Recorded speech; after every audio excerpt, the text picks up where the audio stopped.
একটা সময় ছাত্র অবস্থায় আমরা শুনতাম যারা আওয়ামী লীগ তারা মানুষ হতে পারে না, আর যারা মানুষ তারা আওয়ামী লীগ করতে পারে না। এই ঘটনা আমি তখন মুখে শুনতাম। আর 15ই আগস্ট আল্লামা দেলোয়ার হোসেন সাঈদী রাহমাহুল্লাহ শহীদ, তার শাহাদাতে আপনাদের ভূমিকায় প্রমাণিত হয়েছে। এই নতুন প্রজন্ম আবার জানতে পেরেছে যারা আওয়ামী লীগ করে তারা মানুষ নয়, যারা মানুষ তারা আওয়ামী লীগ করে না।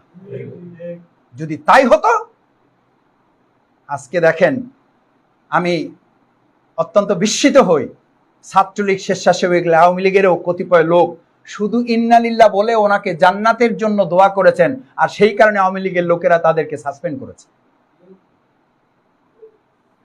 আমি মনে করি আপনাদের একজন লোককে আপনারা সাসপেন্ড করে প্রমাণ করেছেন আপনাদের মধ্যে বাংলাদেশ জামাত ইসলামীর কেন্দ্রীয় নায়েবে আমির, বিশ্ব ইসলামী আন্দোলনের অন্যতম প্রধা, আন্তর্জাতিক খ্যাতিসম্পন্ন আলেমে দ্বীন